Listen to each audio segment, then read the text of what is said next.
Shalom, Israel. It's that time again. The I.S.U.P.K.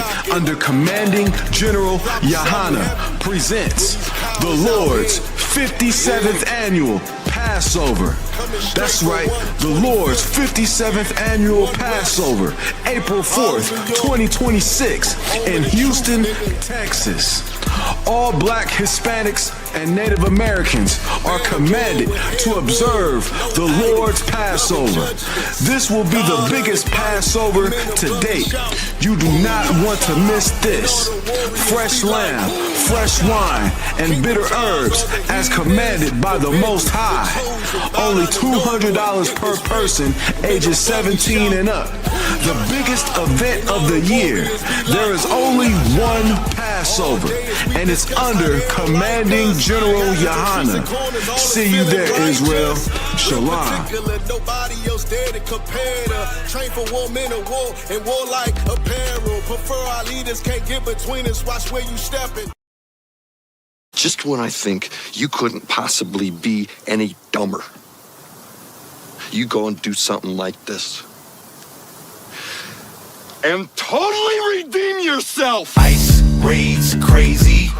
Ice raids crazy. You seen them ice raids lately?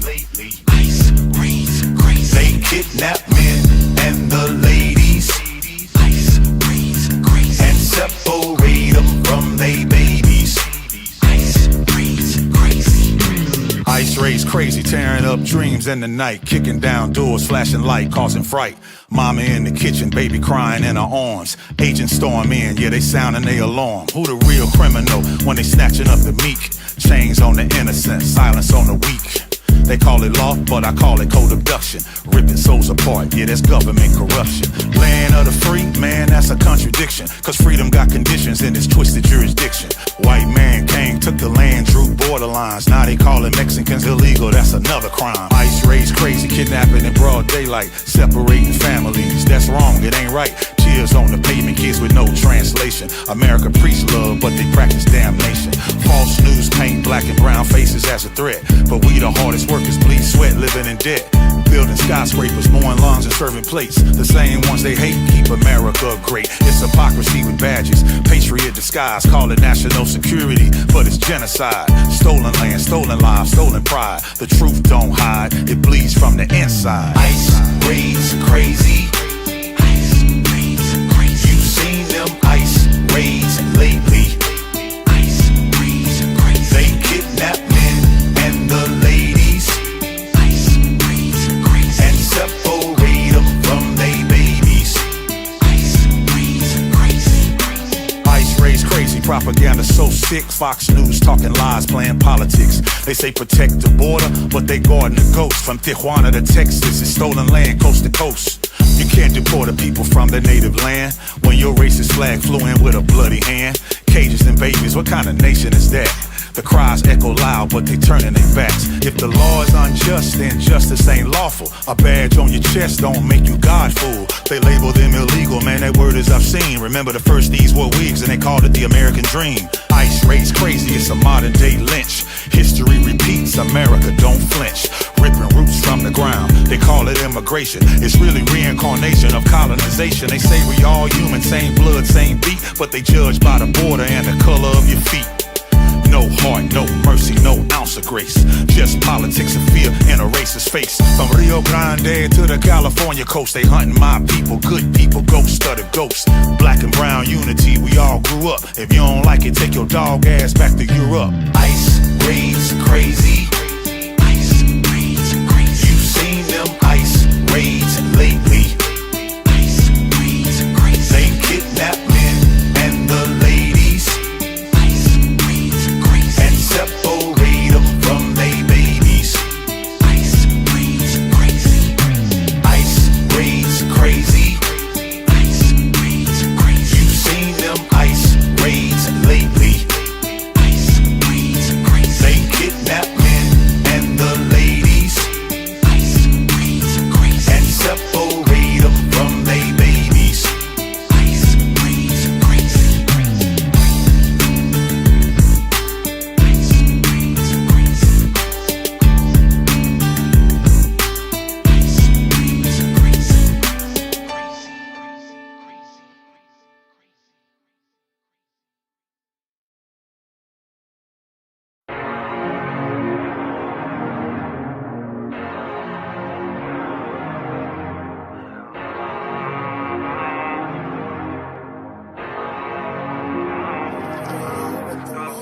I told you not to do no sin no more. I guess they acting like they hear me. 90 days I let a fiend for.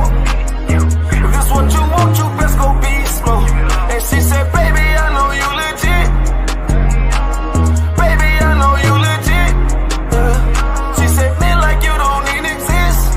And I said, U.P.K made me like this. Bada bing, I popped the least suspect. I start all my crowns, ring and necklace.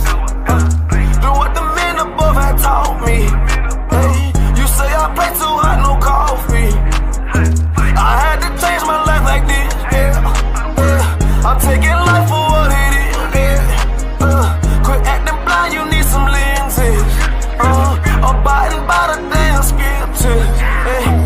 I told you not to do no sin no more. I guess they acting like they hear me. 90 days I let a fiend for. If this what you want, you best go beast mode. And she said, baby, I know you legit. Baby, I know you legit. She said, man, like you don't even exist. And I said, U.P.K made me like this. I've been up, I've been up, I've been up, I've been up. I've been up, I've been up, I've been up, I've been up. Quit the fuss, show me love, I need love. Don't wanna leave me, yeah. I'm mixing up my damn problems. I'm mixing out all of that violence. If you with me, then we on that fly shit. To all these worldly bastards round us, I say, I told you not to do no sin no more. I guess they acting like they hear me. 90 days I let a fiend for. If this what you want, you best go beast mode. And she said, baby, I know you legit. Baby, I know you legit. She said, man, like you don't even exist. And I said, U.P.K made me like this.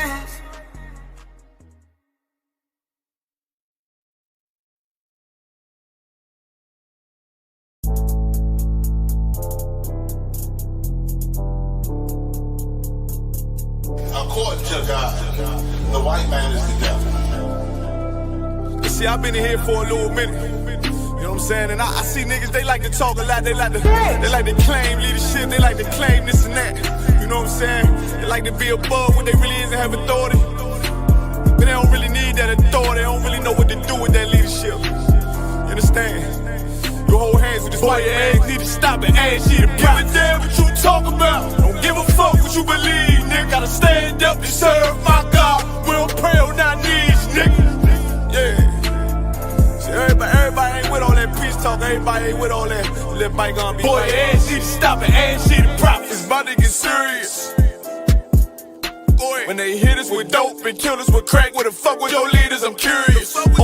He cashed out on your blood, traded you in and bought a new biz. Ask you the prophets, I tell you the scheme. If you don't wake up, you gon' die in your dreams. I say you won't tell you no more. I swear these crackers try to kill us slow. Just spoke to a nigga and fed he up for parole. Because of the COVID, it feel like the hoes in this world that don't go together. Know it's gold in the ghetto. I'm in the city blazing with my niggas. Just told the devil the score never settle. Yeah, see the prophets. I'm tired of these niggas keep talking about, you know, you respect my religion, I respect your religion. Boy, your ass need to stop and ask you the prophets. You know, like we all come together. Cause you know, they say God so loved the world. God so loved the world and know. Boy, your ass need to stop and ask you the prophets. Don't give a damn what you talk about. Don't give a fuck what you believe, nigga. Gotta stand up to serve my God. We don't pray on our knees, nigga. Yeah. Hey, gentlemen, we don't pray on our knees, nigga. Gotta stand up. You know what I'm saying? Boy, your ass need to stop and ask you to I would step, I'm solid for show. To the fake niggas, stay silent, I got it, let's go. I ain't taking no loss, ain't no talking when we got the flow. Ain't no peace, just play with your own. I'ma be loyal to the right arm. Tell him we can't keep it slate. And I can never let bygone be bygone. Got your baby mother on high, got your baby pants through the fire. Ask you the prophets, that baby soul belong to the Lord. How dare you abort it? Devil will fail you, bitch, I can afford it. I prepare slaughter, you bring me my water. Push your leaders weak, let them lies slip through their teeth. Their ass need to stop and ask you the prophets. That's just the reality, Christians. I'm sorry to hurt your feelings. I know your pastor lied to you every Sunday for 30 years, but that's what the church is for, lying. That's why they exist, to lie the money out of your pockets. Boy, your ass need to stop it, ass need to give a damn what you talk about. Don't give a fuck what you believe, nigga. Gotta stand up to serve my God. We'll pray on our knees, nigga. We'll pray on our knees, nigga. Gotta stand up to serve my God. We'll pray on our knees, nigga.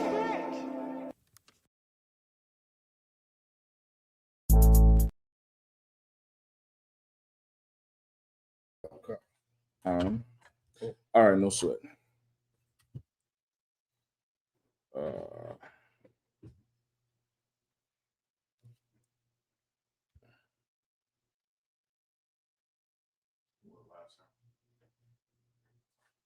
We up?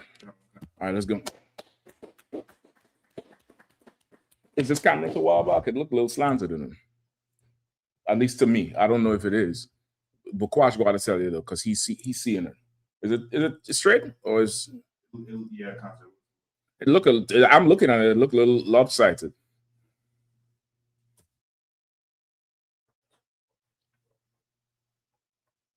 Yeah, maybe more like that. Maybe that's the one. All right. Good to go. All right, Akim. Something looking different without I don't know what it is. This is small right here. Okay, slide this over that.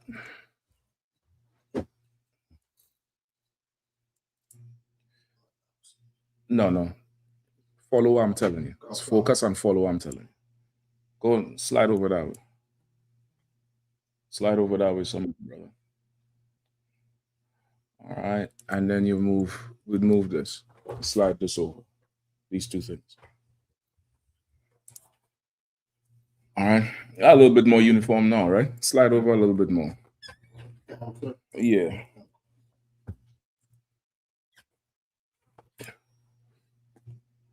I think this needs to get out of the way a little bit again too.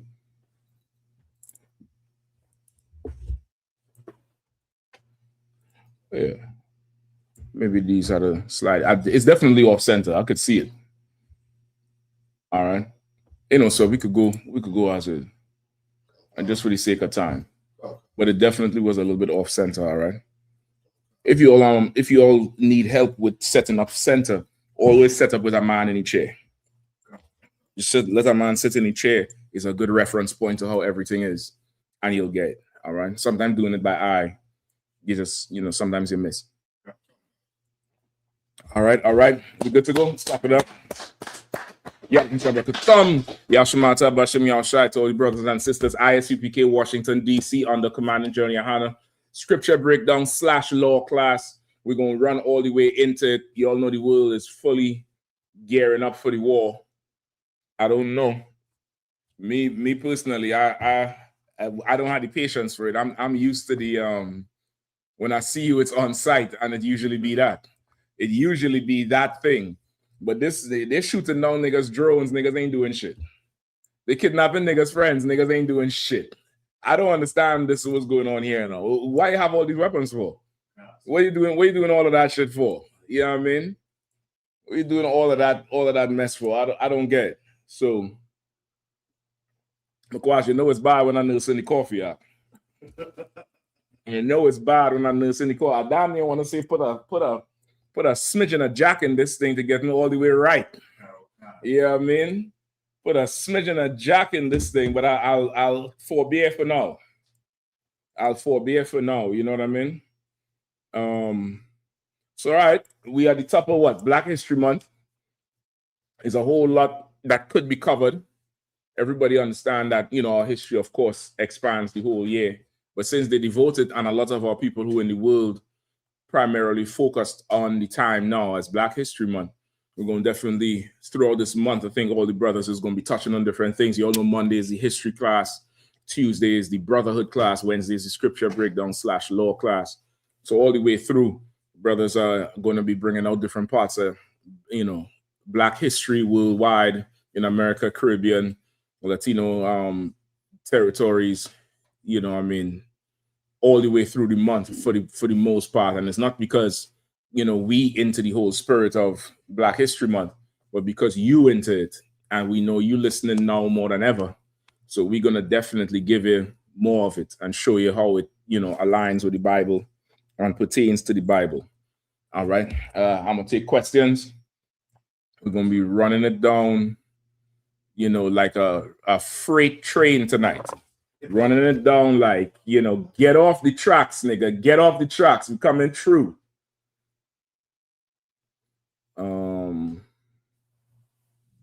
Let me know when, all right? Okay. Yeah, Cussin, I had a question. We was going over in Sabbath service where we finally, when we got out of Egypt and whatnot, and we were clearing the land of the heathens, right? Mm-hmm. And when we was clearing the land, Moses had, you know, some spies go out into the land to see the people, Mm-hmm. and get a good adjustment of who, you know, who we're up against and whatnot. And this was to take the land. To take the land, because Most High told us, you know what I'm saying, we're supposed to go and take the land. You know what I'm saying, get rid of everybody there, take the land, right? So the question was, because when we went there, or some spies went there, some of the spies, like Caleb and Joshua, was like, you know, it's good, you know, the land is good, is very fertile. The people there, they're strong, but we could take them, Mm-hmm. you know. The part you can skip that for now, all right? Just quietly, and let's go. All right, go ahead. And there were other spies that was out there. It was like, you know, maybe we shouldn't do this. And Caleb and Joshua was like, Yep. It's a spirit. It's definitely a spirit behind it. Go ahead. And I was thinking, because after that, the Most High was like, you know, forget all these people. I'm gonna make, you know, I'm gonna do away with all these people. I'm gonna make a nation out of you from Moses, right? Okay, that I thought Moses was before that. The one where he said that to Moses. It was right there. It was right there, kind of. Okay. But it wasn't because of that report, though. It wasn't. It was because the report was, you know, we can't go up against them. Right.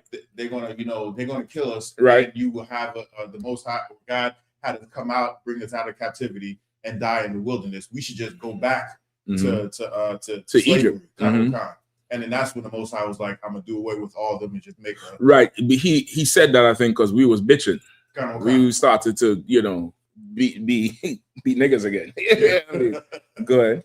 Concert. So with that, would that have been a precept, or not a precept, but a leading to the prophecy where the Most High said 2/3 of Israel has to be thrust through?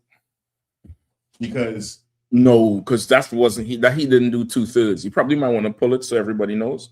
We're talking about, just pull the thing with Joshua and Caleb, their response to the scouts, or they went to espy the land. I think that's what it says, espy, right? You definitely want to pull that report.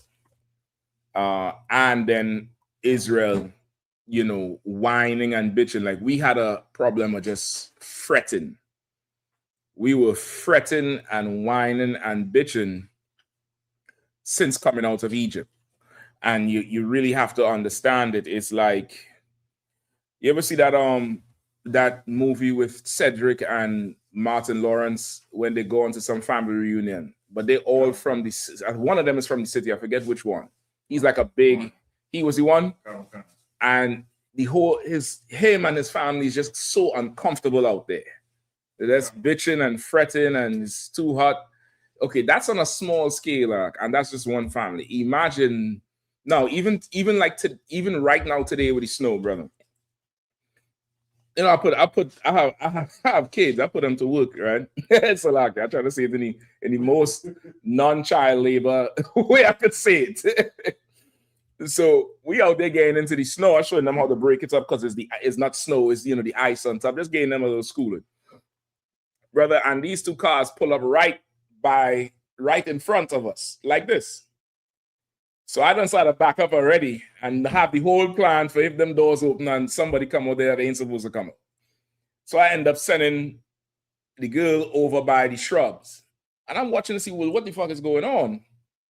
These two niggas don't want to let each other pass. One nigga, which I've later found out, anyway, one bastard, he switches engine off and lean back.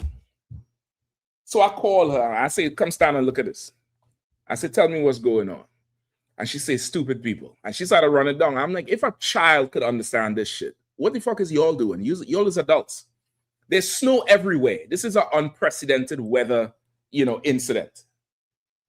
Pull aside, stop at one street, pull into one street, let somebody pass. It's just a few extra minutes. Maybe as you let this person pass, 2 more cars come down.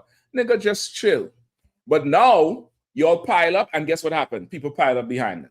We sat there and watched that whole thing out and try to figure this shit out. And I'm saying, yeah, look at them. Look how much time they're wasting. Now imagine taking that out of America to listen to some niggas who on the street corner organize everybody and say you got to pay your tithes and you got to bring this to me and this day we're not eating pork. That motherfucker is going to beg to go back to America. That person, that's the type of people we are. You observe people today in the snow. They said Virginia had 400 and something crashes by the Monday after the snow. Where the fuck is you going? Where are you going to? Why are you leaving your house? These is people who love this place. Any fool could realize the Lord is telling me, obviously, to take a break. The Lord is trying to ground me and the rib and the kids in the house. It's like COVID in a microcosm again. But you're so pressed to go out there and you're mad, you're angry you're out there, but you're pressed to go. Now imagine now the sky break, the place get destroyed. No more Amazon Prime overnight delivery, no more 3 a.m. delivery. Or if you order in the next 45 minutes, you get by 3 a.m. I can't tell you ship out. No more of that shit. And you out in the wilderness? That's the bitching and whining. Then in the abundance of riches, the fool still suffers. In the abundance of it, you just can't compromise. You can't do anything. You get the point? Go ahead, Shabbat, please. Salah, it brings into mind that last real good snowstorm we had when you was talking about the Lord shutting it down and these fools still trying to go to work and everybody was stuck on 95. Virginia again. Yeah, it was Virginia. Virginia again. These fools are stuck there for 36 hours in a car. These white people with the dog in a car going to work. And when the news crew come, yeah, I was on my way to work. I work on Capitol Hill. You make decisions for people. You decide this for yourself, but you make decisions for people. Brother, take that out of America and put that in the wilderness. That's the result. Go ahead. That's why I always say it had to be somebody from Virginia that said DMV. Like I ain't getting into that. I love I love the DDM and the V. I love it all. Go ahead. Go ahead, Bukwash, were you ready?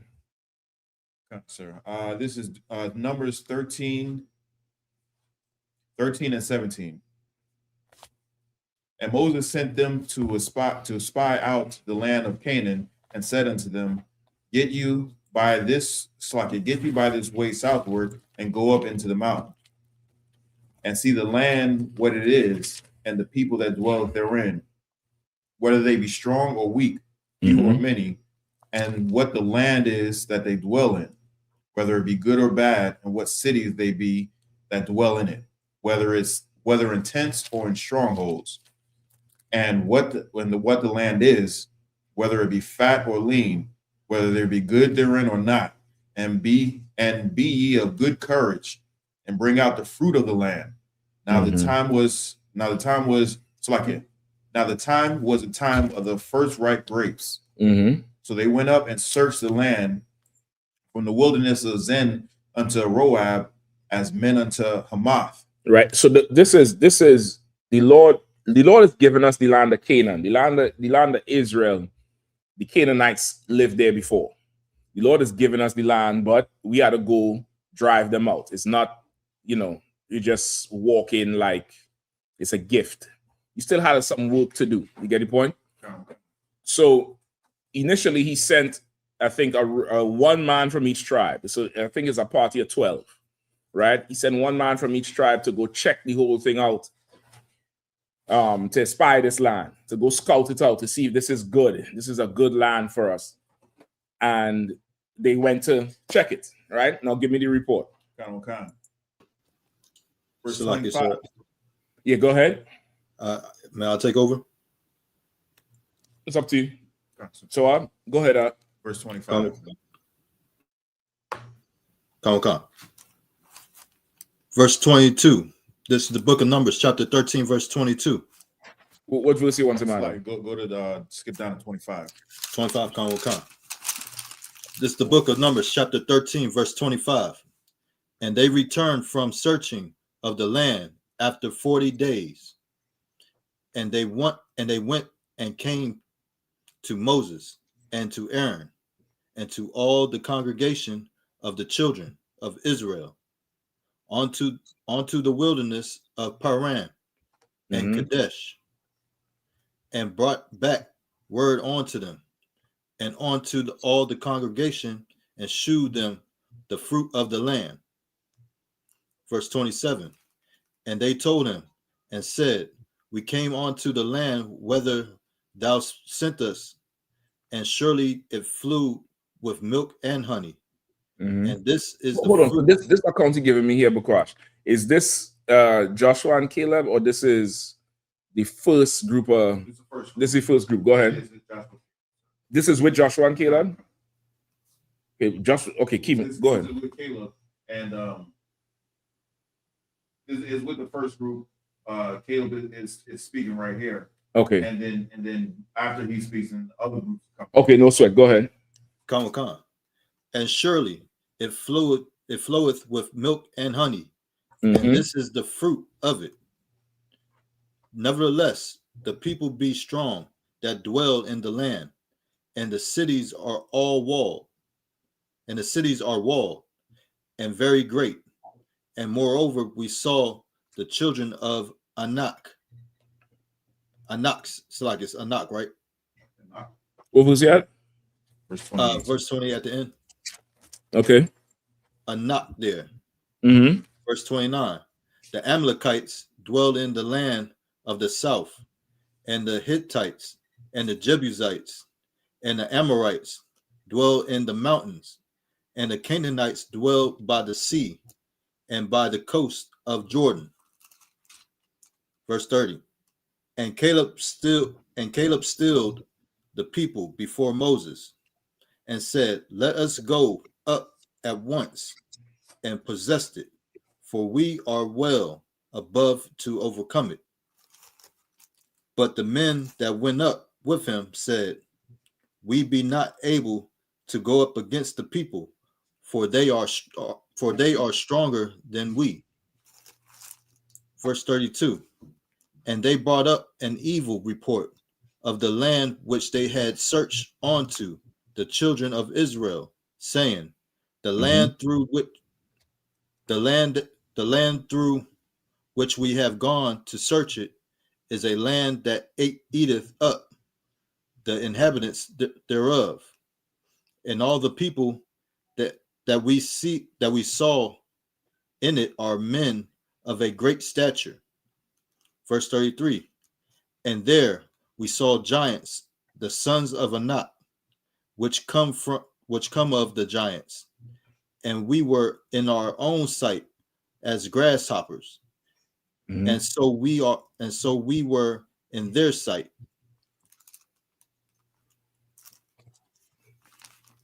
All right. So this is what you're talking about, right? Caleb and them came back and said, man, this shit here is. We read the part where they brought the grapes, so it's two men to bring one. They had it, I think, between them on a stick, like how you would when people go hunting and they come back with a big game. I don't think that was in this one, sir. They brought grapes back, but they didn't give that description. What you think? Hold on. So like that was verse 23, I believe. Yeah, read 23 again. Come, sir. This is the book of Numbers, chapter 13, verse 23. And they came on to the brook of Eshcol, and cut down from thence a branch with one cluster of grapes, and they bared it between two upon a staff. Right. So these men, they cut down a bunch of grapes, a cluster of grapes, and it was so big, it took 2 grown men to have a staff where they, one man in front with this, they tie it to the staff, and another man in the back, and they're carrying a bunch of grapes. You today walking around with a bunch of grapes in your hand, yelling on the street talking about grapes, or some broad feeding the damn grapes. When the bunch of grapes they had to put 2 brothers, one here, the grapes in the middle, another brother in the back, and they're carrying the grapes because it's so large, it's so huge. You understand? Caleb is like, man, this land is right. It's good. It yielding big, big yield. Don't worry about. He ain't give nothing to say we can't do it. The other brothers was like, they found every reason not to go up on it, right? So really, lesson to learn from here is that, okay, excuses. In the UPK, we have a saying, no excuses. And it's no excuses because the minute you decide to make the excuse, what are you effectively doing? Go ahead. Trying to disobey the order or not do the order? Okay, you, in the spirit you are, but not like you trying to disobey the order. That's not really what's going on. There's something else was going on.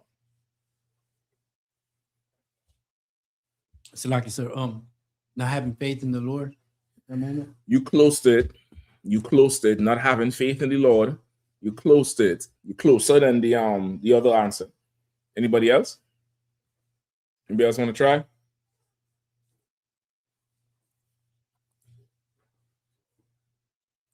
Who has anybody online said anything?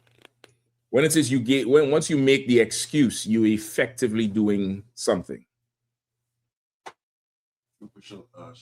Weakness. You want it too. You're not having faith, and you're displaying weakness.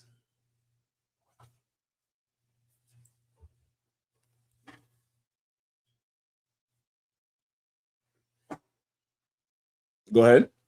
You're not committing. You're not committing to the mission. I'll take that too. And because you're not committing to the mission, what are you effectively saying? What are you really saying? You're weak. It's weakness. It's a certain weakness, but what is the weakness is because of something. Wakash? Yahanna says finding a reason not to do it. I thought she was gonna give it to me. She right. You're finding a reason not to do it. That's the closest one. Just put one word in there. You're finding a reason to not do the work. It's really the work you're scared of. That's really what this is.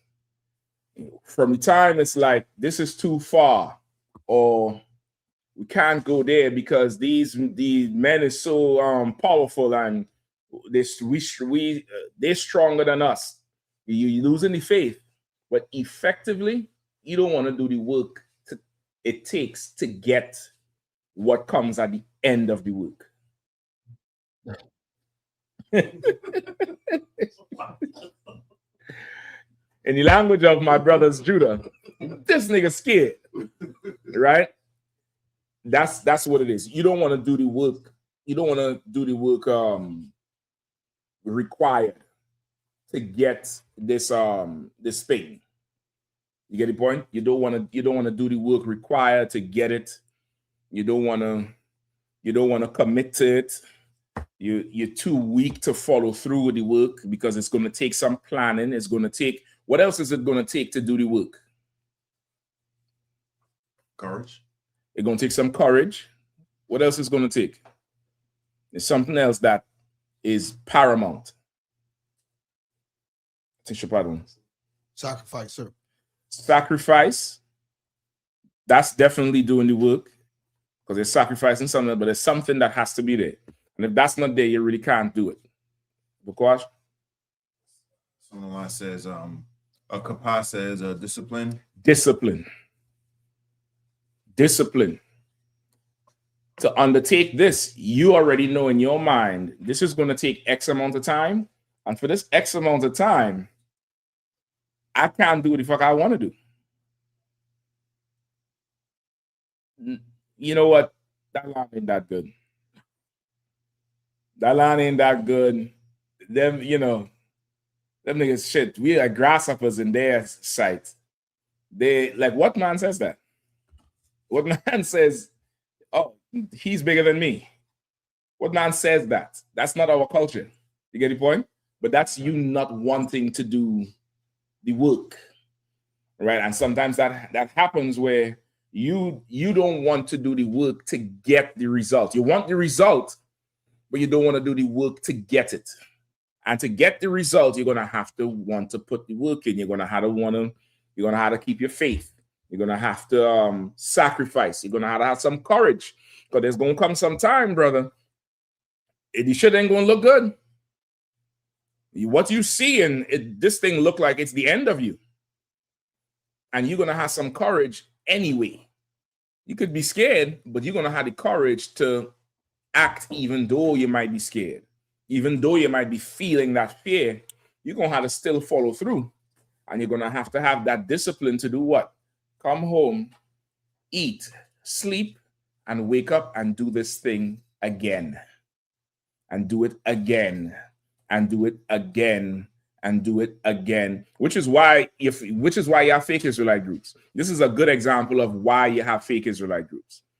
They rather go make their own indisciplined circle than come in here and have discipline and sacrifice at the behest of a man that's better than them, like Commander Yahanna. You get the point? And because of that, you have fake Israelite groups. You have people who Shalom, Shabbat Shalom, we celebrating the new moon, blowing the shofar, but they don't have the discipline to do what it takes to do this job. They don't have the discipline. They want the results, but they don't want to put that work in to get the results. They rather just go do their own thing and create your own standard that, of course, you will reward yourself. You would be like, "Ooh, I work hard. Good job, nigga. Thanks." You're just talking to yourself at this point. Yeah, I mean, you ain't really doing nothing. Go ahead. So like I said, if I made this true confession, you know what I'm saying? Like, I've been in this truth for almost like 5 years, if not more. Come on. And I'm still working towards the discipline that I know I can have. It's you can't just say, "Oh, I'm gonna just be that discipline." Like, you gotta work at it. You gotta work at the shit. You gotta work at the shit. And working at the discipline often involves denying yourself. You deny what you want to do at the time, and it's going to be inconvenient. It's going to be, I don't really want to do this now, but you had the discipline to put aside what you want to do and yield to something that a man who's better than you, what he wants done. You get the point? It takes a certain amount of discipline for that. It takes discipline to, go up there and try to take that land. And knowing this is for the generations to come and the people who they know. It takes a certain amount of discipline, and all that was missing, they really just didn't want to go do the work. All right. That was it. What I think I missed something. Let me know. No, that's what I was saying, because right after that, they was complaining and wanted to go back to Egypt. And the Most High was going to, do away with all of Israel and just keep Moses and make a nation out of him. Mm-hmm. And I was asking, would that be paired up, or is that a precursor to the 2/3? Because not to say that the people who are moaning and complaining was 2/3 of the people. What meaning the Lord is getting angry? Okay, no, because that particular instance is like, anybody who have kids know, you taking them somewhere, or you're on a long trip, and there's a part where the kids they don't have that capacity to just sit still and look out the window, or read a book or play some card games in the damn car somewhere, or stand in the airport as you go through tears. They just don't have it, and they start launching out, and then you pull everybody into a corner and politely say that if they don't want to be buried in this airport or in this car, and I just go home, you're going to shut the hell up and chill the hell up. That's that.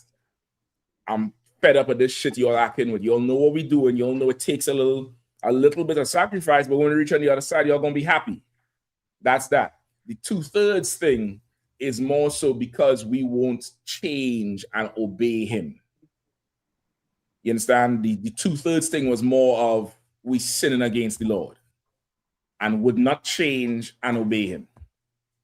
You get the point? That thing in the wilderness was more, look at what all this I do for you. And you still bitching? You ain't no sweat. It's all good. It's all good. I got it. I'm done with all of you. I'm done with it. Don't ask me for shit. I ain't buying nothing else for you. Play that PlayStation until it turn upside down. No new CDs, no Jordans, no nothing. You ain't getting shit no more. That's that. You get the point? Because you whining and bitching, and it comes from a place of love. Because, brother, I mean, you got to think about what happened with Egypt. What happened with Egypt was miraculous. Right. You understand? And you know we did Genesis last week, right? You see the whole thing where the Lord said, let this happen, and it happened. So he's giving orders. There's a whole council of how to do whatever. So you can imagine the council that happened for Egypt and the things that had to move for Egypt. And then we out of Egypt, and you talking about going back, nigga? I'll just kill everybody here. Moses, I'll give you about 1,500 wives. You just breed all of them, and I'll raise a nation up in you. Because these motherfuckers over here, goddamn, boy, let them just die. You get the point? It's a frustration. You move the law to frustration now because you can't see past your own lust. You can't see past your level of comfort that you want to go back to, not recognizing what he did. The 2/3 thing is more so later on, where I want you all to meet this standard, and some is meeting it and some is not. And whoever ain't meeting it, you're going to just have to, come back in the world again. You get the point? But it's definitely, we done took the Lord, to a place he didn't want to go to, but he would have gladly go there. All right, no sweater. Shabbat, you could clip this one, all right? The one on the outside, just one time. To what? Any more? I.S.U.P.K. Sack says, Shalom, sir. If I could get a breakdown on Deuteronomy 24 and 16 on how this is not contradiction to 2 Samuel 12. Oh, so like one more before we get there. Hold that. Hold on. Give me Proverbs 22 and 13. This goes right with that breakdown, all right, Bukwash? Somebody grab it for me real quick. Proverbs 22 and 13.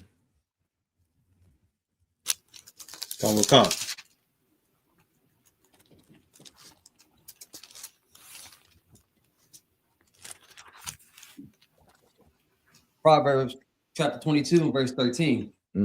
The slothful man saith, there is a lion without. I shall be slain in the streets. Read it one more time. The slothful man saith, there is a lion without. I shall be slain in the streets. Right? The slothful man said, there's a lion without. I'm going to be slain in the streets. What does that mean? Want to give it a shot? Go ahead, I.S.U.P.K. I think he's like making up excuses before he even gets to the street. That's it. It's definitely an excuse. Break down the precept as it is, though.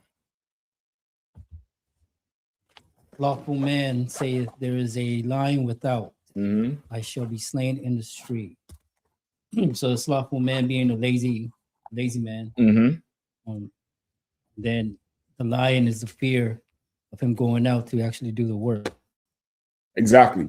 Like, there's a lion outside. It's going to kill me. That's plausible to anybody, right? But if this doesn't get done, you die. You get the point? So now what has to happen? You have to get up and do the work. And do what? There's a lion outside. Be ready to die. I'll take that. But okay, that's good. But in the UPK, there's something exceeding that. You're ready to die, but no excuses. No excuses is something else. You mightn't get it yet, but you're going to get it shortly. Go ahead, Shepard. You gotta be willing to fight. You got to be ready to kill that lion. You have to be ready to kill that lion. There's a lion without. I might be slain in the streets. Why the lion ain't saying that about you? There's a man over there. And men killed. Why isn't the lion saying, don't go over there now? Help the bear. Help the bear. Help the bear. God damn it. Go ahead, Shabbat. Like by me, when I finally came out, you know what I'm saying, came out to shovel out my car, you know, everything had turned to ice. And it just so happened, under my car was the only parking spot where the ice built all the way up to the bridge of my car. And I was just sitting on a plateau of ice. You know, ain't no cleaning the tires out because I'm sitting on ice, right? Yep. And it was a young dude that was out there because his brother was shoveling the sidewalk. Okay. And he just kept telling me, man, I'm telling you, all you gotta do is you could just go in the house. I'll get this for you. I done already put in about 25 minutes worth of work. You know what I mean? I'm like, nah, I ain't no quitter, Sean. I'm about to show you how I'm gonna do it. You know what I mean? Right. And I did stuff from going to get some water to loosen up the ice and everything, but I got that ice about it there. Listen, man, I feel you. You don't want to get a young boy no glory at all. Like, you old heads in DC. I realize you old heads in DC. All the problem with these young brothers can't get a pass. They can't get a chance. The nigga trying to work for you. Yeah, I mean, let the nigga work, man. How much you want to that dig out? I mean, what 40, 50? With Salaki, if I may, without speaking, his brother who was doing the sidewalk just came over and started helping me. And without a doubt, we knocked it out. And I ended up giving him money. Yeah, man. You know what I mean? You know they're trying to hold on the slave for yourself, man. Now, young blood, I got this. Yeah, that's something to deal with. But that's the precept you would go with this, and it's a precept you could apply to your life. Because with everything you're doing, there's an excuse. And with everything, it's going to take too long. It's going to be too hard. And UPK, do what the hell you had to do, man. Do what needs to be done. Just do it and get it done and get out the way so you could move on to the next thing, or you could actually, this thing could be done. And you don't have to worry about shit no more. You get the point? But take that, apply that to your life too, all right? Go ahead. Blood, fire. I.S.U.P.K. Sack says, Shalom, sir, if I could get a breakdown on Deuteronomy 24 and 16 on how this is not a contradiction to 2 Samuel 12 and 14 when David's son died. I hate when you all try to link shit from all over the place, man. This ain't Minority Report, nigga. Be trying to pull shit from here and move this from all over the place. God damn it, man. All right, where are we going? First, it's Deuteronomy 24 and 16. 24 and 16. And he trying to use it to justify what? Say on how this is not a contradiction to 2 Samuel 12 and 14 when David's son died. Okay, 24 and 16, and then 2 Samuel. Okay, he have it up there. I'm gonna follow it from there. All right, read the first precept for me. Damn, I think I done missing this shit here. Deuteronomy 28, Deuteronomy 24 and verse 16. The father shall not be put to death for the children, neither shall the children be put to death for the fathers. Every man shall be put to death for his own sin. For his own what? Own sin. For his own sin. Meaning, if you break the law, nobody's gonna come after your child for you breaking the law. You're gonna have to pay your bill, right? Give me the other one. 2 Samuel chapter 12 and verse 14. 2 Samuel 12 and 14. All right. Go ahead. You ain't got to wait on me. I'm gonna catch you. Okay. How be it, because by this deed thou hast given great occasion to the enemies of the Lord to blasphemy. The child also that is born unto thee shall surely die. Mm-hmm. Okay, this is read up a little bit. This is with David after Bathsheba. Okay, go ahead. Start at verse 12, sir. Just hold on. No, that's 13. Okay. Verse 13. Mm-hmm. And David said unto Nathan, I have sinned against the Lord. And Nathan said unto David, the Lord also hath put away thy sin. Thou shalt not die. Mm-hmm. Verse 14. Howbeit, because by this deed thou hast given great occasion to the enemies of the Lord to blasphemy, the child also that is born unto thee shall surely die. Mm-hmm. Okay, and he's asking how one doesn't contradict the other, because in Deuteronomy it said what? Read Deuteronomy one more time. Not you, just or some. Yeah, you could read it if you have it right there. Go ahead. Deuteronomy 24 and 16. Mm-hmm. The father shall not be put to death for the children, neither shall the children be put to death for the fathers. Mm-hmm. Every man shall be put to death for his own sin. I got you. All right. So what does it sound like it's saying right there? Which is Deuteronomy 6, 24 and 16. Okay. What does it sound like it's saying in Deuteronomy? Oh, Salakia, sir, if I may. Come on up. So whatever you do, you are held accountable of it. Your son is not going to die because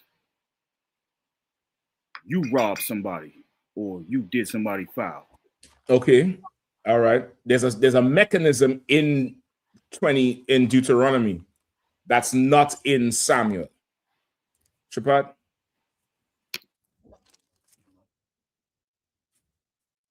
Like I was gonna say, like somebody can't step up for your sin and say, I'm gonna do it. You know what I'm saying? No, not so much that. Go ahead. It's just like when they say you can't pick your parents and you can't pick your kids. Not that deep. There's a mechanism in there. Don't think spiritual. Think just, wood and stone and paper. Deuteronomy is what? What is Deuteronomy? Deuteronomy gives you the laws. So there's a mechanism in Deuteronomy that's not in Samuel. Who's Nathan? Oi, priest. Deuteronomy, it said, you will read Deuteronomy again. Come on, Shepard, let me see if you have it. Deuteronomy is stating the law. The prophet Nathan, he's actually passing the judgment of the Lord. You close to it. Read Deuteronomy again. The fathers shall not be put to death for the children. Mm-hmm. Neither shall the children be put to death for the fathers. Right. Stop right there. What does that look like? What's that mechanism?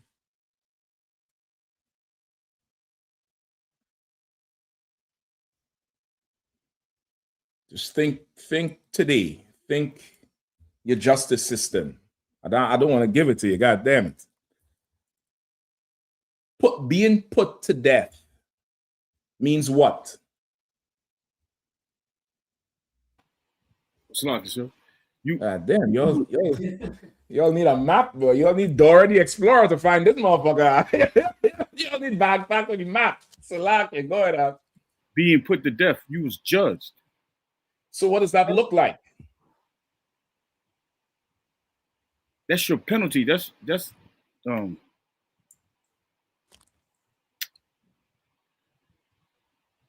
on you. Like you stole it, you gotta pay for it. You saying it, but you're not describing it. You're not giving it to me. Come on, Shapat. Lots here. You did the crime. You do the time. Okay, what does that look like? You're saying it, but you're not breaking it down now. And you need to break it down to see that this is not a contradiction. What does that look like? What does it look like to be put to death? What does that look like? Come on. It looks like having nothing. Okay, I'm going to tell you what it looks like. Police, open up. Boom, kick in your door. On the ground, on the ground. Today, a man was arrested for murder. He will face charges. And tonight, a man in court for the murder that we reported 2 months ago was found guilty. He will be given the death penalty. This is a mechanism. He will be put to death. Man lay with mankind, both of them shall be put to death. What does that look like? Priests come in there, check out the whole thing, and bring you out so everybody stone you. The Sadducees and Pharisees did it to the woman caught in adultery. She was caught in adultery. Christ said, he who was without sin cast the first stone. She would have been put to death. It's the mechanism of it. You understand? By the law, the mechanism is you can't go for his son for what he did. You can't go for his father for what the son did. You get the point? Like we are not, the Lord is making sure that doesn't happen. Come on. I mean, the whole difference is this right here in Deuteronomy is for the priest. The priest is the one who's going to come with the mechanism, lock you up like the police. And Samuel, and puts you to death. The Lord can do what he want to do. We'll now read Samuel again. Give him the mic. Read Samuel one more time, quickly.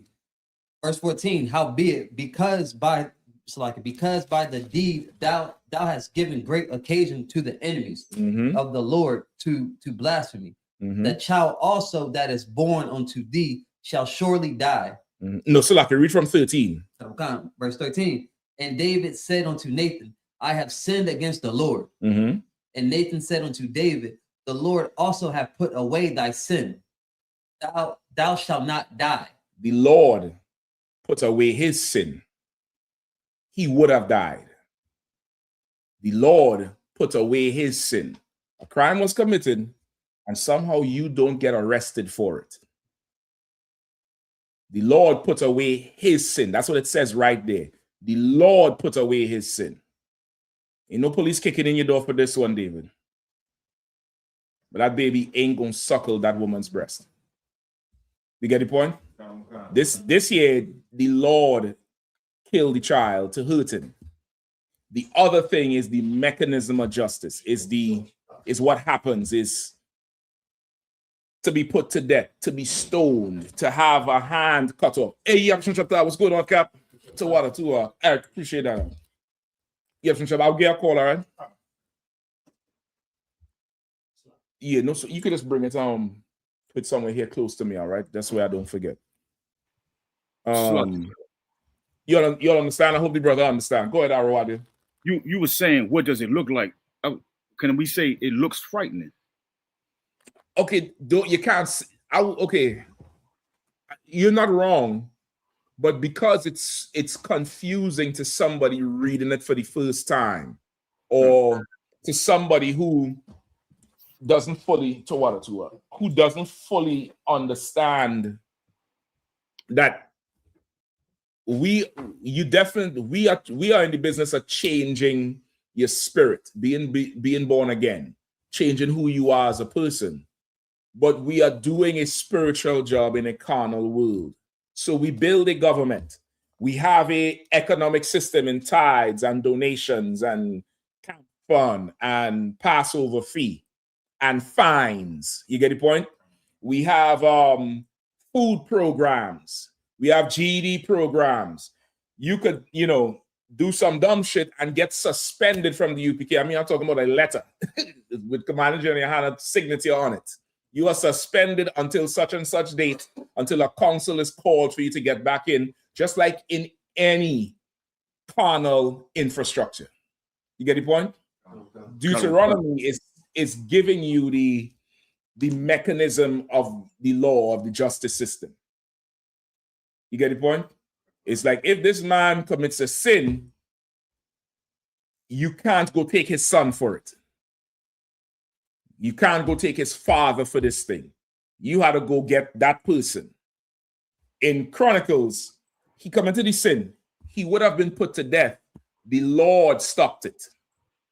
Meaning, the Lord didn't let this thing come all the way to light. Only some people knew about this shit with Bathsheba. Not everybody knew. You get the point? Okay. And Nathan is telling him what's going to happen to break him. Imagine somebody come and tell you, yeah, I know what you did. I see what you did. And you was like, how the fuck you see? He wasn't even in the country. It got to be the Lord talking to you. And it's a man of the Lord. And think about this time here where, remember, they saw Samuel coming and they thought he coming to kill somebody. That was the reputation. Samuel ride into your town now. You straightening up because he usually coming to kill somebody. Come on. Like if I could, whenever I get a call and it says Captain Mashak on there, I'm like, don't put that on me. Don't put that on me. Do not put that. You're gonna get me in council, so I can't even defend myself. I can't even defend myself in the damn council. So I didn't do that. I didn't say, Mashak, be quiet, nigga. That's how it's a humble down. Do not put that shit on me. So God damn. Nigga trying to get me banned for life. It's like it to expound on the other one. God damn, another one. Listen, see that call if y'all is just brothers, y'all should be giving me praise just as much as y'all trying to set me the fuck up. I know Marion Barry feel right now. This is crazy. Go ahead. Big love, sir. You know what I'm saying? But like when I see the call, I start going through my checklist. Like, hold on, what? All right, let me just answer. I'm gonna start to text you all from now on. Fuck all this calling shit. Cause like I'm calling you to make a call. You want a warrior, man? Because this shit here, I ain't trying to be the boogeyman. I ain't trying to be Candyman. Nigga, just appear in the back of it. Like boo, nigga. You get the point? So now this is Nathan telling him what he did, and it's like, how the fuck you know this shit? It's like that. This thing is not coming before the court. I'm letting you know that now. The Lord moved your sin. But that baby will never suck that woman's breast. Never.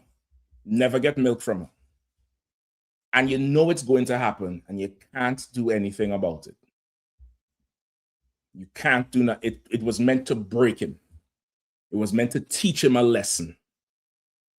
It was meant to take something from him that he loved and looked forward to in a manner that he took something from another brother. You understand? So this wasn't the mechanism. This was the Lord handling this personally. You understand? So it's not contradicting. It's the mechanism of how, it's the whole thing. One is the judicial system. The other one is the Lord coming to see you. And you ask any man who has a child, or especially a son, would you rather the Lord take your son or take you? Your son ain't born yet. You don't know if this nigga gonna come out and go out to be a faggot. You don't know. He might be CeeLo in 20 years talking about something with his son. That nigga looks so disgusting now. I'll never listen to none of his music again. Salakia. Good night. He looks so disgusting on that damn award show. You don't know what the son gonna grow up to be, but you will not want to bury him. You get the point? You don't want to do that. You'll go. It would be no problem for you to go. And what if I tell you can't go? Nah, I ain't gonna kill you, nigga. I ain't gonna kill you. You ain't gonna hear that baby cry one time. It's gonna come out, but it'll never cry. It'll never reach out to your finger. Just try to remember a child, those of you who have children or been around young babies. Babies hold onto your finger like your hand is so giant. They hold your finger, the hand so small. That child will never grab your hand, your digits like that. He'll never look at you and just, baby cry, and you hold the baby and the baby stop crying and look at you. You will never experience that. And the child is not here yet, You know the child is coming. It's torture. It's torture until that point when that child is delivered. Give me the justice system, man. Give me, send the cops to me. Send the cops, send them come. Let them come get me. Here, come get me. Let me go. But to imagine that shit and then wait until it happened, go ahead. Go ahead, lock me up. Where do I go? Where I have to turn myself in? Let me go. Just leave them alone. No, we ain't doing that. You're gonna take them from me. It's not a contradiction. It's our justice system, how it works. The justice system is meant to work in a certain way to deter you from doing certain things. And then you could do something that just the Lord has to step in. The Lord has to step in now, just like in any in an e-source court system. Yeah, you could appeal to higher judges. You have the Supreme Court justice. There's certain different circuits and Ninth Circuit and Court of Appeals. There's other things that go on. Somebody had to step in. And because of who he was, remember, David is the Lord's beloved. To whom much is given, much is expected. Like, you didn't have to go for her. You could have found somebody else who was not married. The Lord had to do something extra. It might seem like a contradiction, and part of why it seems like a contradiction is because he didn't die. And to the average person who is Christian, death is the worst thing. Once you come into the truth, you realize there's a lot worse things than death. Right. The Bible says, fear not who can kill the body, but fear him who could kill the body and the soul in hell. It's over when you die and it's done. That's it. Few seconds of pain or none. But your soul in turmoil, it could change your physical outlook. Spiritual and emotional pain could deform you. You could just start leaning to the side. You could get a stroke. Your voice could change. Your eyes change because of prolonged mental anguish and pain. I remember you used to be such a happy child. You look different. Pain. You don't smile no more. What's wrong with you? Pain. Much rather die. You get the point? So it's not a contradiction, it's just the understanding of what happened. All right? Salaki, sir? Go ahead. Yeah, and to back you up what you were saying about David would have preferred that he died, in the book of 2 Samuel chapter 18, when his son Absalom died, right? He said this in verse 33, he said... Wait, where you at? 2 Samuel what? 2 Samuel chapter 18. And verse 32. And he said, and the king said unto Cushin, is the young man of Absalom safe? And Cushin answered, the enemies of my... Well, I'll skip to 33 to get to the point. 33, he says... No, keep reading. Come. And the enemies... And Cushin answered, the enemies of my lord, the king, and all that rise against thee to do thee hurt, be as that young man is. So basically he's saying... remember, Absalom was coming up against David, and David gave orders, don't harm him. Right? That's his son. David loved Absalom. I believe Absalom is the son he got right after this one. Right?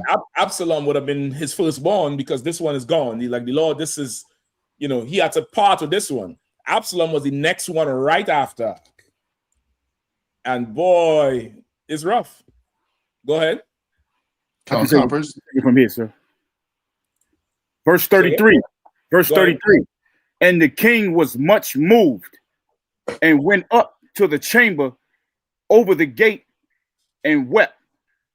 And as he went, thus he said, O my son Absalom, my son Absalom, would God I had died for thee. O Absalom, my son. You understand? Like, that's paying out. The first one, he could damn near accept it because he know what he did. This one, supposed to be free and clear. It's not supposed to happen. And Absalom turned on him. Absalom totally turned on him and it was rough. Go ahead. It's like that was also part of what the curses when.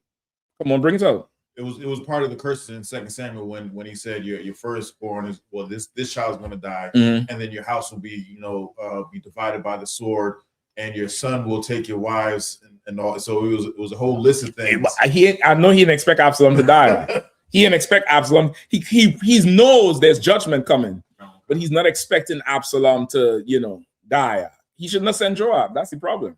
He should have sent somebody else. Is it Joab he sent? Yeah, he sent Joab. He told Joab, don't do it. I mean, how you gonna tell him don't shoot? That's what I do, nigga. You know what I mean? Yeah, so it's that's what it is. It's not as much as it's a contradiction. It's more the understanding of it. All right. I hope that brother understand it. Did he? It's not an update. All right. Any more questions? So there's a question, but I just don't like how the way you said it. Okay. It was just break down James 3:8 and Ephesians 4:20. Who asked it? Roger Clark. Roderick Clark. Roderick Clark. The breakdown you're asking for this. Do you want a general breakdown or do you have a specific question? All right, just answer that for me. All right. Any other questions? No, sir. Must be. I think I saw someone else there. Scroll up and check. What is he saying? Sincere and the Truth says, "Salam, sir." You can put it up on the screen, too, brother. So because the wages of sin is death, God is just. So there has to be bounds. But in this situation, God clears David's debt personally, but someone had to pay the price. Okay, not so much that. Not so much they had to be balanced, because balance would be David get put to death, right? But David getting put to death is not going to teach David a lesson, right? And what's the brother name? What's he? Bathsheba husband? Uriah. And that was David's right-hand man, I believe. He was one of his top men. He was a soldier. He was just the soldier, and he told him put him to the front. No, I think that was he. They had a relation. He didn't have a relationship with him. He had a right-hand man, but that was the one he told. He told to tell David go up front. Solid.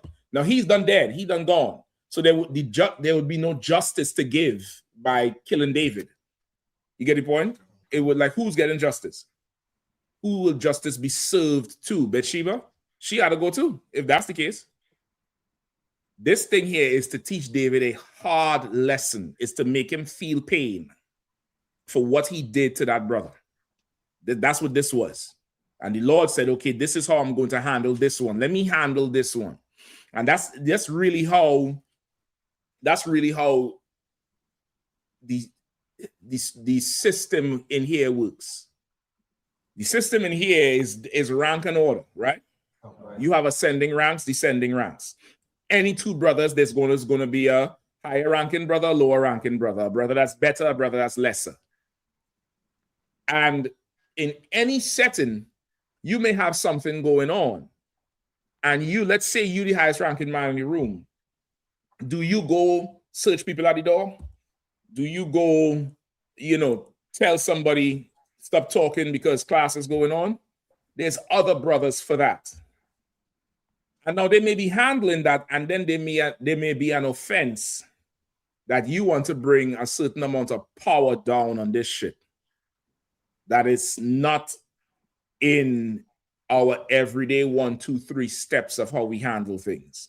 It would not be wrong what you're doing. It's just this is not the everyday thing. But this situation, it needs something else here. It needs something else here, and that's this. You get the point? That's this. It's a little bit hard to understand, especially if you don't live in a system where there's rank.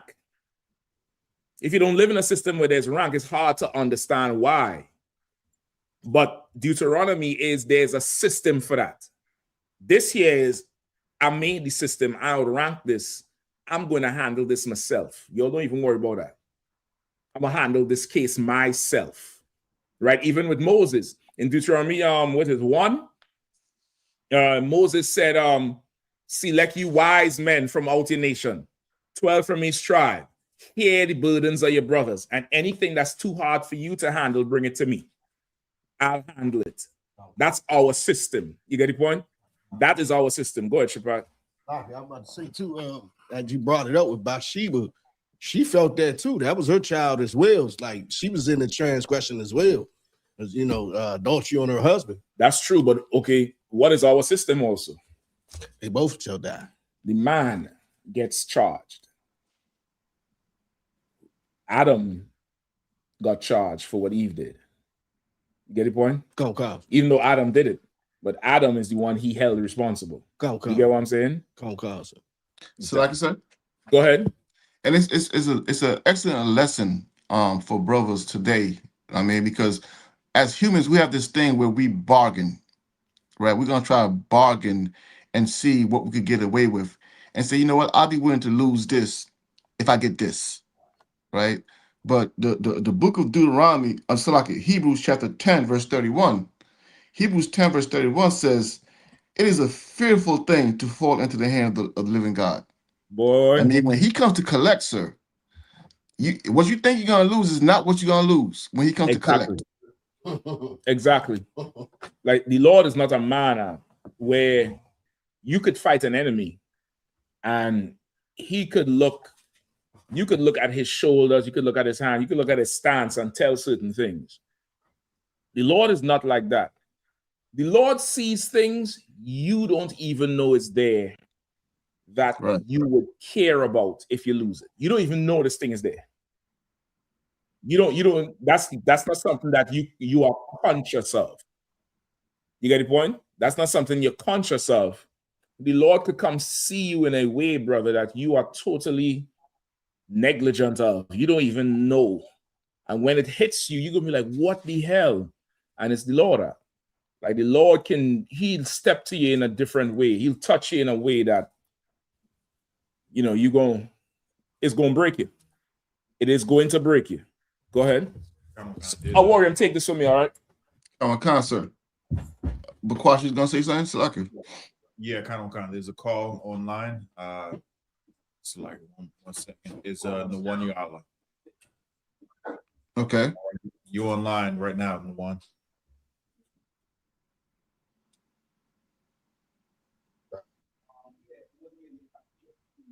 Can you hear him, sir? I don't hear him. All right. Can you hear him now, sir? Nawani, go ahead. Hey, Sean, what's going on, priest? Like I can't hear Cap. Okay. Officer Bakwash. We're having problems hearing each other. So save Officer Nawan's question for when Cap Mashak comes back. Okay. All right. Once Cap Mashak comes back, you put him through. Just let him know that you're gonna put him through in the few, since he can't hear me. Okay. Brother said it was a general breakdown for James 3:8 and Ephesians 4. Let Officer Nawan know we're not ignoring his question. Once Cap come, he'll answer it because we can't hear him. Well, he can't hear me and I can't hear him. Okay. Nawani, once Cap comes back, he's gonna take your call because there's a issue. Y'all can't hear each other. So once Cap gets back, he's gonna take your call. Okay, sir. All right. Just stand by. All right, go ahead, Officer Bakwash. It was a general breakdown for James 3:8 and Ephesians 4:29. James 3:8. Let's hear it. James 3, verse 8. But the tongue can no man tame. It is an unruly evil, full of deadly poison. Okay, but the tongue can no man tame. It is an unruly evil, full of deadly poison. All right, that's and I'm not gonna make this about Because I'm not gonna make this about marriage, I promise. But the tongue is sharp. The tongue is sharp, right? So it's basically saying, can no man tame? Because you ever been in a situation where, I'm gonna give you an example, right? You've been in a situation where you're so upset and you fully know what's about to come out your mouth, you don't mean, but you're going to say it. You tell me? What's about to come out your mouth, you don't really mean. It might be to somebody you love, somebody you care about. And this is the wrong thing to say, but you're going to say it. Why are you going to say it? For the purpose of devastating the person you're talking to in that moment. Later on, you hear what? Hey, I didn't mean that. But why did you say it?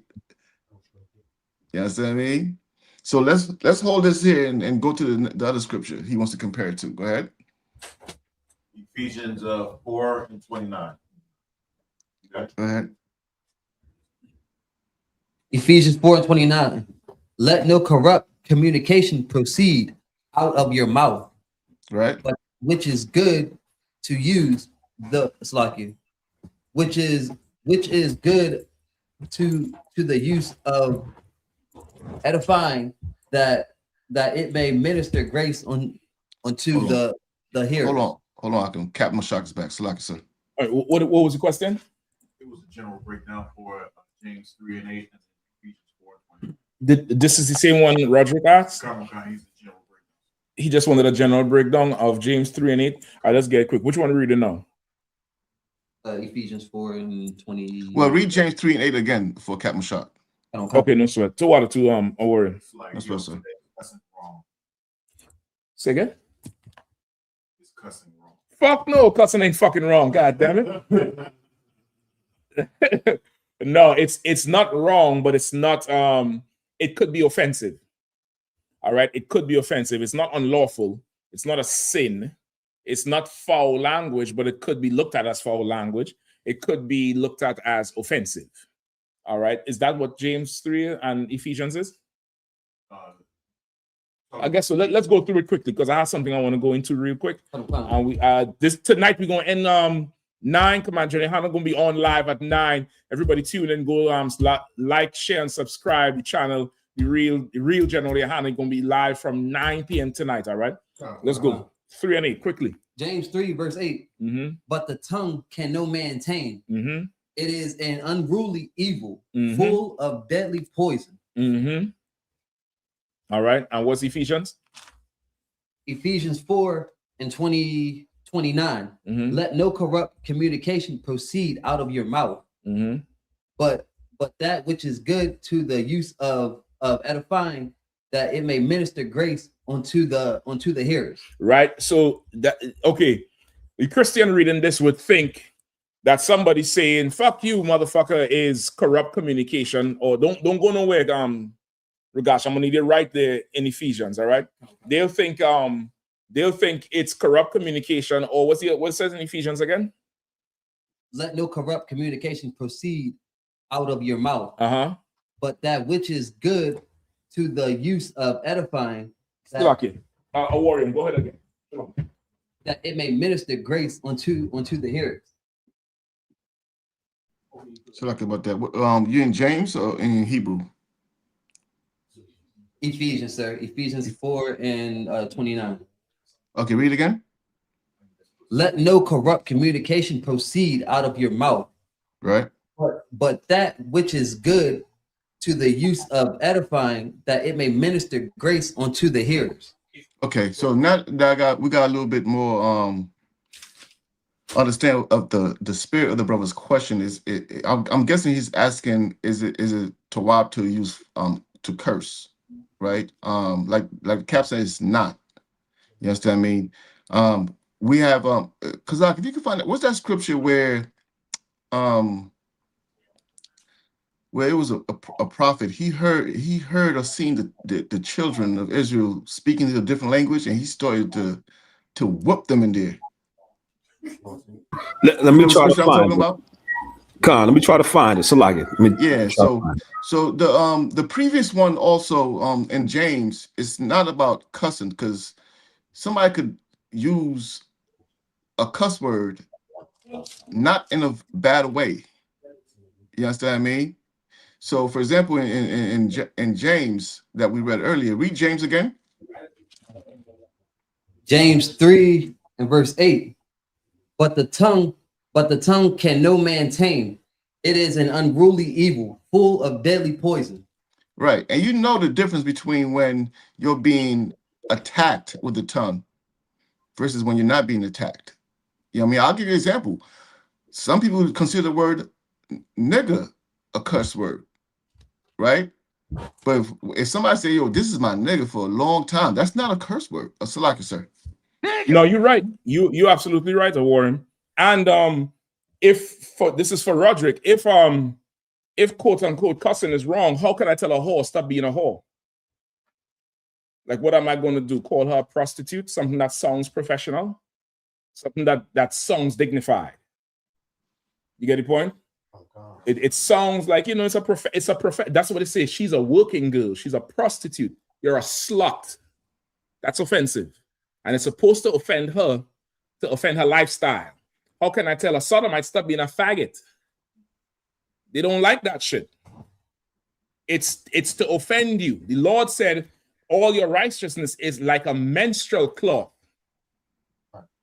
The Lord is the first one said the blood clot. I don't know what the hell Benjamin think they can make up something with. The Lord said all the goodness you come with is a blood clot in the Bible. That's what he said. So, okay, what your perception of offensive language is, it comes from a Christian background, right? Real offensive language is God loves everybody. That's a curse.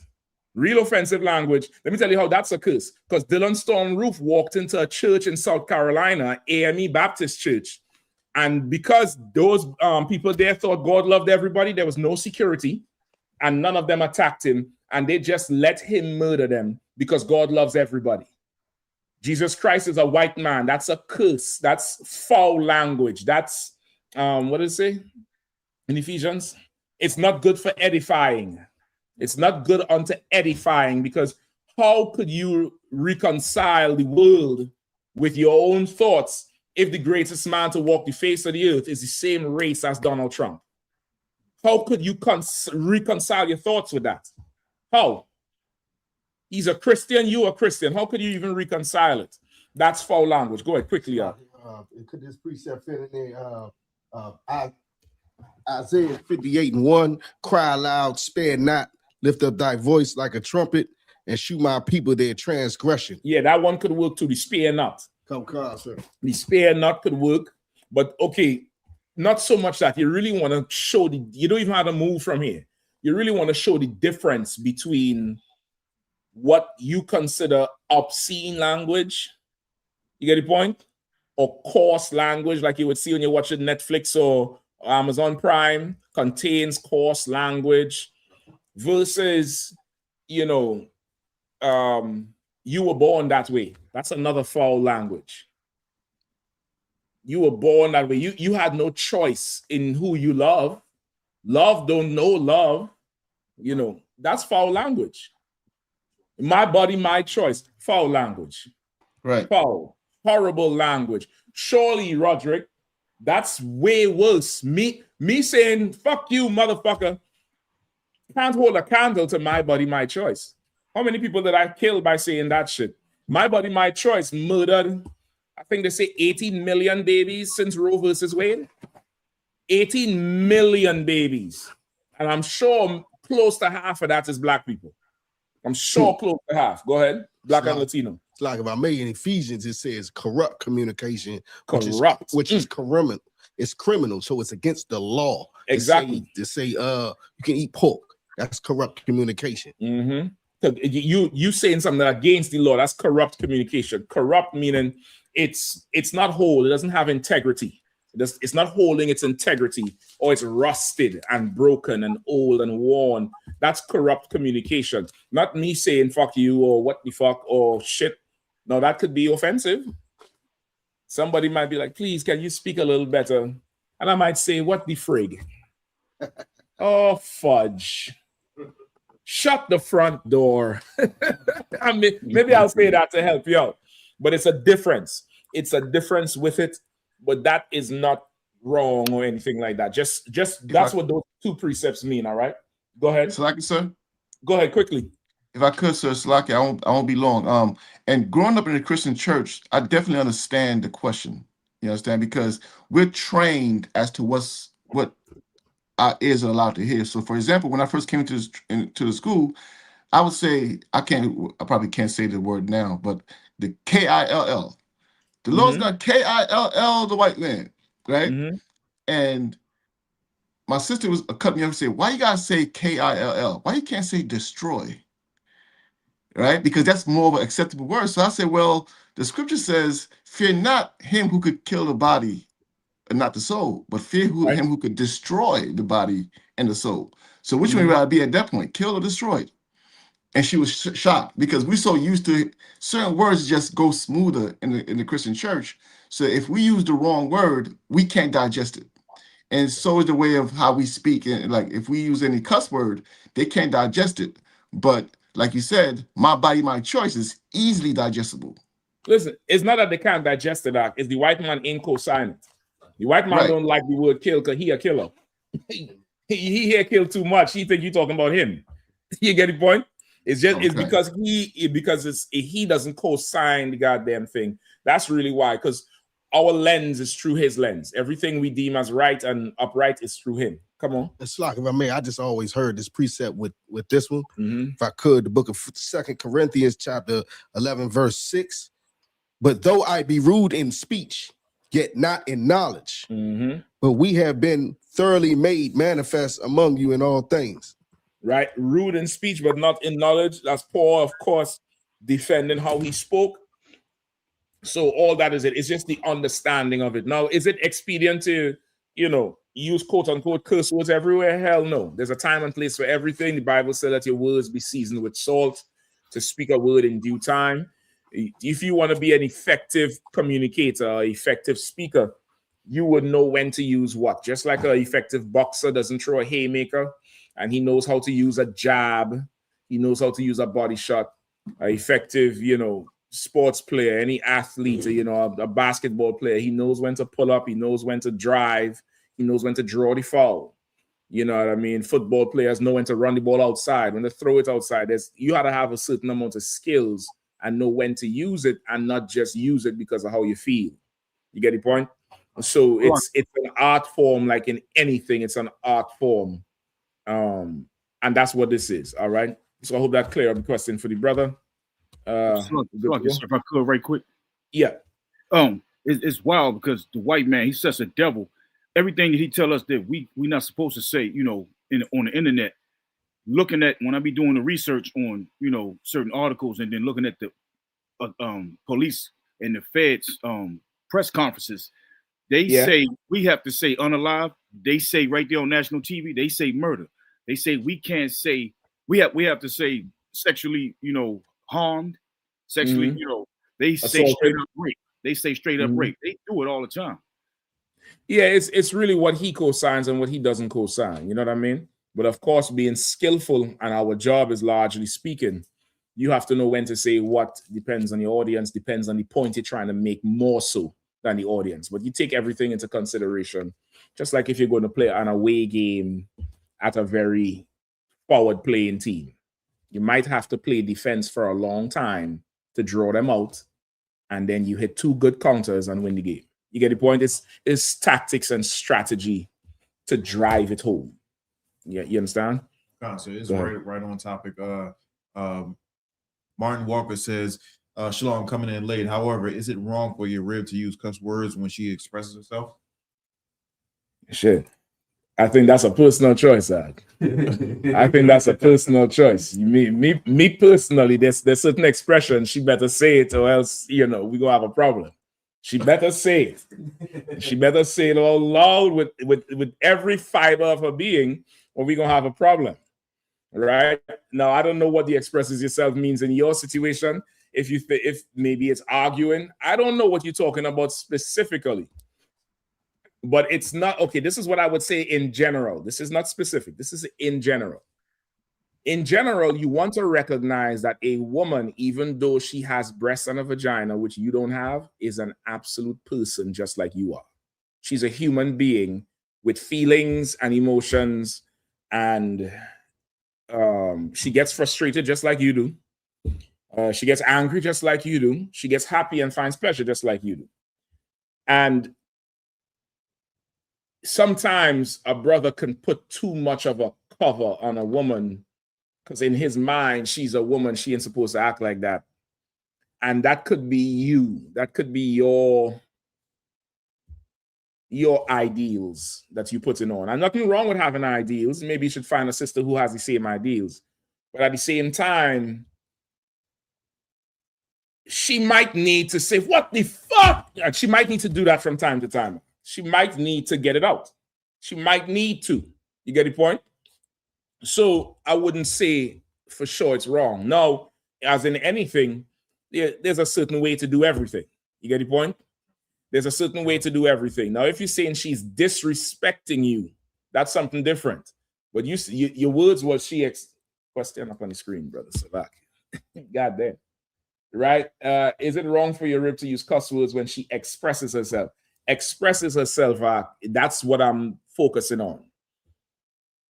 No, shit. If you hear my kids, I let them cuss each other out. I let them do it, and I let them know when it's appropriate and when it's not appropriate. But I'm not going to be like, watch your mouth, something, something. They might need to say fuck. God damn it, bitch. They might need to say it. They might need to say it young. You get the point? Like, it's words. They know not to go and when they, around the brothers, not to act the fool. They know not to go and cuss the teachers out. They know that for sure. But they're expressing themselves. When you talking to your boys on the block, do you watch your mouth to express yourself? So why she can't express herself? But again, it's personal. That's you and your rib. You all had to work that out yourselves. Me, however, she better express it. She better express it. And that's all I'm going to say on that. That's all I'm going to say about that. She better express it. Salaki. All right. Boom. Okay, I have 10 minutes. God. Yeah. Go ahead. Nuwan, y'all, you on the line? Come on, Nuwan. What's going on, priest? Shalom, y'all, but Shabbat. Yes, chapter. No, I ain't had no biblical questions. Mm-hmm. I was just because my question is, what is a coolie, right? Because the other day I was speaking to this woman, and she said her father was a coolie from Jamaica or something like that. And then she also said that he was Native American. So I was confused on what was a coolie. So when did she say he was Native American? After you told her that the Native Americans are Israelites, or before? I didn't say the natives are Israelites. I was trying to have her define coolie. Was it a religion or ethnicity? She was saying that he's Black and Native American. And I said Native American. Well, she said Indian, Black and Indian. And I said Indian from East India, and she said Native Indian. Okay, no sweat. And you said she's a Benjamite? Say that again, sir? You said she was a Benjamite? That's what I'm confused on right now. What was the coolie part? I get you, but okay, as far as you know, she's from the islands. Okay, so in the islands, the coolie is the East Indian or any East Indian looking type, but mainly East Indian. You get the point? Or any East Indian looking type. That's a coolie, right? It's a derogatory word for East Indian, right? Now, I know for sure in Jamaica, sometimes they refer to the native people as coolie as well. You get the point? Just because of the look. But it's not hard and fast. Like you're saying, you had to find out.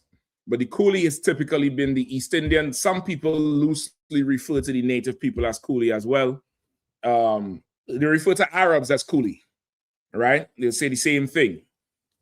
So you could find out where. Now, if she said the native people, you know, more than likely it's the native people because the Caribbean islands have strong first peoples there as well. All right, first indigenous people in all the islands. There's an indigenous population, every single one, including Jamaica. All right, and Jamaica and Puerto Rico always would exchange. People go to Puerto Rico, people come to Jamaica. The travel was easy. So you just had to find out a little bit more, right? But she could be speaking like loosely. Don't think she's speaking like how we would talk. She could be speaking loosely when she say he coolie, meaning he is whichever parent is not black. This is the Indian one. Which Indian it is, that's what you have to find out. All right, you got to be sure about it. I'm willing to bet more than likely it's from the native population or Puerto Rican or Boricuan. You get the point? Oh, good, sir. All right, I highly doubt it's a flat out East Indian. Highly doubt. All right, what island specifically is she from? She wasn't raised in the islands, but she said her father is from Jamaica, sir. Yeah, more than I want to say more than likely the coolie they're referring to is the native people. I want to say more than likely, but just do your diligence. All right, do your diligence and find out for sure 100%. All right. Okay, sir. Okay. So what a 2 and 1. Appreciate that. Go ahead. Okay. Captain Kapash says, how are they talking to Cap? Say again. Captain Kapash.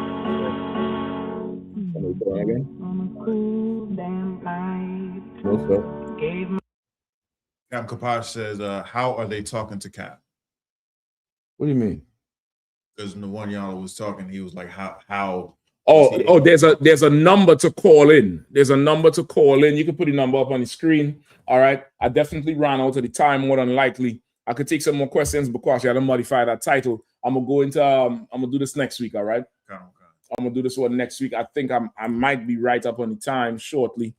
But I'm gonna do that next week. Let me take any more questions that's there. But there's a number up on the screen. If you want to call in, you could call in right now. You could ask your questions. You could better articulate your question and give feedback as we answer them. All right. We good? Any more questions in the room or online? We good to go? All right. I think I'm gonna have to drop it right there. 8:48. Yeah, I think I'm gonna drop it right there. Right. Just re-edit that title for me. We're gonna do some more this next week. Levi, remind me during the week. If anybody have any questions or any topic, just shoot me a text or email or Facebook Messenger, whatever it is, and we could deal with it in class. And I think that's about it. Any more questions? Last call. I may have 2 or 3 minutes, and then we good. No questions, sir. No sweat, no sweat. You need some more time to get this. The Lord's punishment and the truth about cursing. Truth about cuss words, right? That's what people say. Cuss words. What do they say? Cuss words. The truth about cussing. Come with the CUSS. Cuss. Do the cuss. Cuss. It's our favorite topic right there. You stinking. Yeah, I mean, just copy the whole thing, paste it over. You're good to go. You're gonna pay a Passover fee, pay your tithes. April 4th, we're running it down. I.S.U.P.K 57th annual Passover, the Lord's Passover, man. We're gonna be down in Houston, Texas. Keeping the feast of the Lord is going to be a whole week of everything running and rocking. Pay your Passover fee, man. $200 for every adult. Pay that in. Tax season officially open now. You ain't got no excuses. None. That return coming back before April. Send that thing in, man. You should have already sent it in already. If you haven't, send it in ASAP, man, so the general can handle business he had to do. Go ahead, Mr. Carr. Quick question. The $200 fee covers all events? Yeah. Yep, that's everything. Everything, food, drinks, the venue, the horseback riding, the archery. I think Kazak and them have a whole slew of things for the Wednesday. The black party, all of that shit. It covers everything. You know how to, unless you want to go to Whataburger or something, whatever is down there. You know what I mean? Is Whataburger down there? Go ahead. I I recommend getting a barbecue baked potato while you're in Houston. From where? I'm fine. I mean, it's. I recommend you eat everything that Officer Rob is cooking on that Ram is cooking on that griller. I'm not advertising for none of them niggas. They ain't paying no tax. Ram on that grill. I went down to Houston some years ago. Ram is cooking was ribs or legs. And you know the school, anybody been to the school in Houston, he's out on the side to the back with the big grill. And brother, this thing is a lot of meat on that griller. And he has a truck. Do you know this? I ain't gonna say. I ain't trying to get him jammed up. I never thought about it. But let's say the commitment I saw to that griller. Yikes. Yikes, brother. I'm talking the real tenderism, Mark. Shit falling off the bone. Ram in Houston. I would like to see who gonna see him on the grill. I'm trying to tell you straight. The boy is a beast. All right. With that, pass the class over to Officer I.S.U.P.K. Yeah, man. I.S.U.P.K. security announcements in record time. Oh shit! It's locked.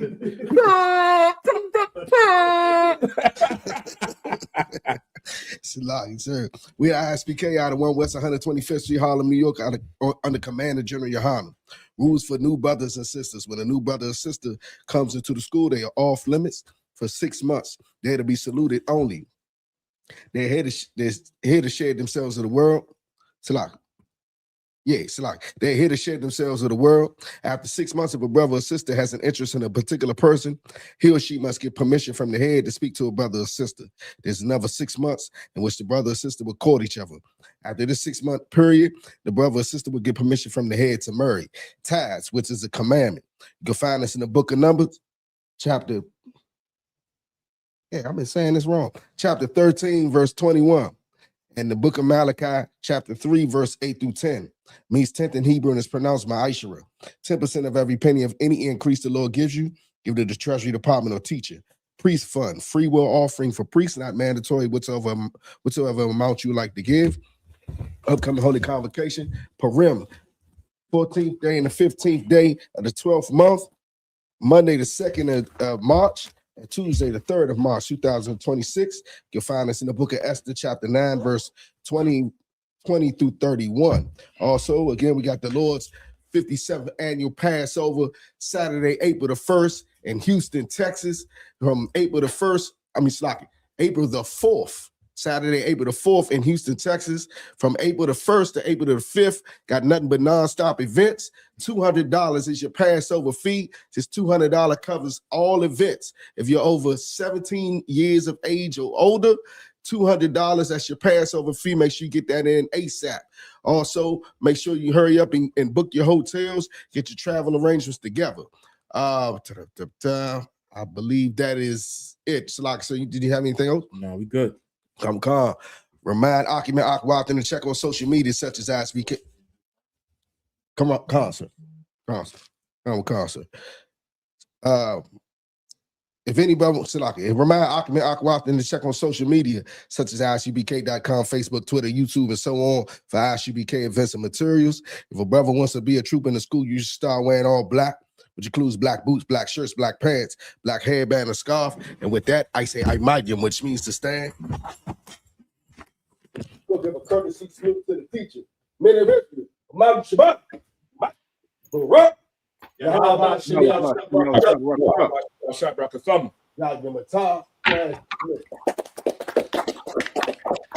Shalom, Israel.